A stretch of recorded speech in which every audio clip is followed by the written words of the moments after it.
Menden uyalma, nege uyalasың? Мен сени бүгүн куда түшүп келдим. Эртең сөйкө салышат. Сен эмне кечкеде багып жүрө беребизби? Көл экөөбүзгө кантип коюп? Болбойт андай. Ата, Канча жыл бактык сени? Сен эмне кылдың бизге?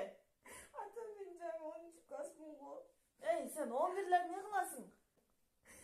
Ата мен окугум келет. Сени канча бактык? Кереги жок мага Ата мен окугун. эчкимге тийбейм. Тиесиң. Ата,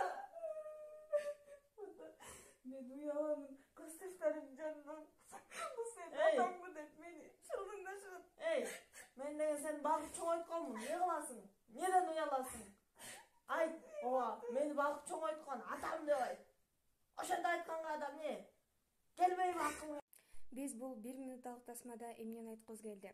Азыркы учурда көптөгөн ата-энелер өздөрүнүн кыздарын каалабаган адамга турмушка берип, мунун айынан дагы көптөгөн ажырашуулар келип чыгууда да.